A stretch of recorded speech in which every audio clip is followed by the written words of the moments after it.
Sutra de la transformation de la violence et de l'angoisse. Écoutez attentivement et observez afin de comprendre pourquoi nous avons mené notre société de l'état de paix à l'état saturé de terrorisme et de violence comme aujourd'hui. Comment les générations passées se sont-elles comportées pour arriver à une telle situation actuelle? Je veux vous parler de ce malheur et vous raconter comment j'ai réussi à me sortir de mon angoisse. Les gens du monde font l'expérience d'une souffrance après l'autre, comme un poisson qui vit dans un étang où l'eau s'assèche de plus en plus chaque jour. Dans la souffrance, les pensées violentes sont aptes à naître, et à cause de l'ignorance, les gens continuent à chercher un soulagement par les moyens du terrorisme et de la punition. La violence brûle le monde entier. Toutes les 10 directions sont en désordre et dans le chaos. Aucun lieu n'est en paix ni en sécurité. Tout le monde se voit supérieur à autrui. Peu de gens savent lâcher prise de leur passion. Parce qu'ils ne voient pas cette vérité, les gens continuent à garder dans leur cœur leurs perceptions fausses. En se ligotant avec ces perceptions fausses, ils ne font que créer pour eux-mêmes encore plus de confusion et de souffrance. J'ai regardé profondément l'esprit des gens qui souffrent et j'ai trouvé un couteau pointu caché sous leur peine. Parce qu'eux-mêmes, ils n'ont pas vu ce couteau dans leur esprit, il leur est difficile de supporter la douleur. La douleur est causée par ce couteau pointu et ne change pas. Comme ils continuent leur chemin tout en tenant ferme ce couteau pointu, ils inondent le monde de leur souffrance. Ce n'est que lorsqu'ils auront l'opportunité de reconnaître la souffrance et de la sortir de leur cœur que la souffrance cessera et qu'ils n'auront plus l'occasion de s'en faire. Parmi les entraves dans la vie, ne vous laissez pas attacher à aucune. Il faut savoir trancher les racines des erreurs et des désordres. Il faut les lâcher. Arrêtez de compter sur elles. Si vous réussissez à lâcher prise des désirs menant aux ténèbres, vous pourrez surmonter toutes les souffrances. Les pratiquants doivent transcender le cycle des souffrances afin de réaliser leur carrière de la libération. Un pratiquant authentique doit avoir le cœur sincère.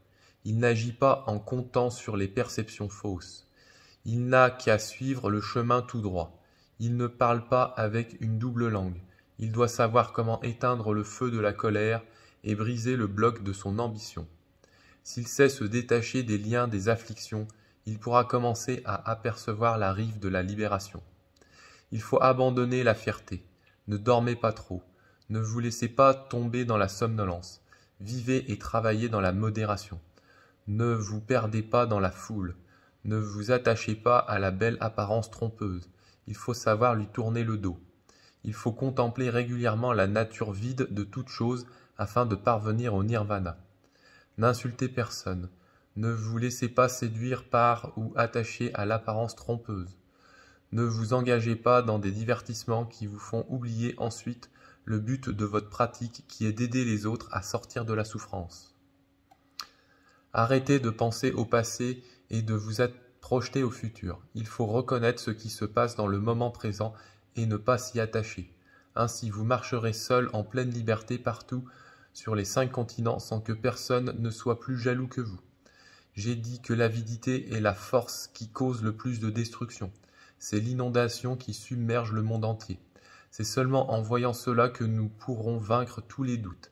Il faut contempler attentivement la coproduction interdépendante. Il faut voir que, sans nous libérer de la pollution causée par l'avidité, il nous est difficile d'arrêter la souffrance. À toutes les époques, parmi un grand nombre de personnes, très peu ont la capacité de lâcher la prise des désirs sexuels.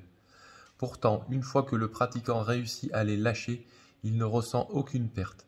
Il ne ressent pas non plus le besoin d'aller ailleurs. Rien ne peut plus l'emprisonner car cette inondation se retire d'elle-même. En s'appuyant sur la force de la compréhension, lui servant de véhicule, le Muni traverse vers l'autre rive. Grâce à cette compréhension, il ne s'inquiète plus et se voit protégé.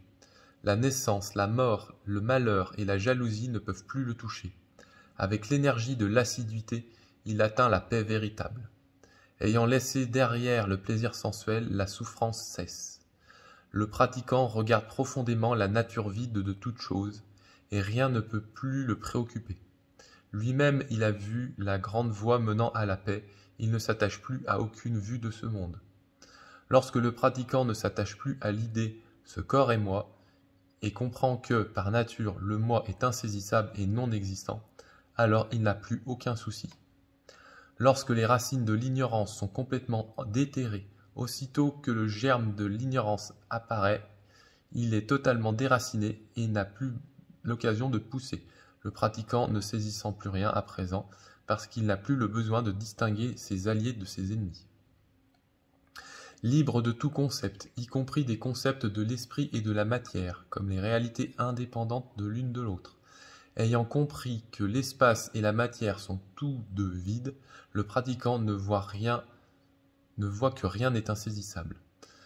Rien du passé, du présent ou du futur ne peut donc l'attrister, le mettre en colère ou le faire se lamenter.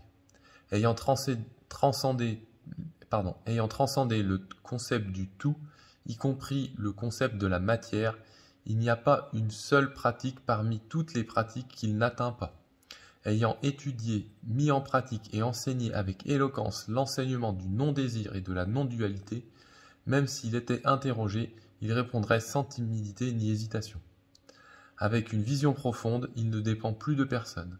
Comme il ne poursuit plus rien et ne rejette plus rien non plus, son cœur est en paix et il réalise le nirvana.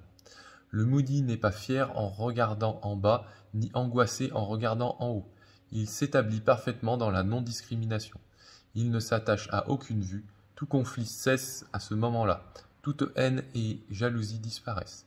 Même lorsqu'il se tient au sommet de la compréhension parfaite, il n'est pas fier. Voilà, messieurs, dames, le sutra de la transformation de la violence et de l'angoisse.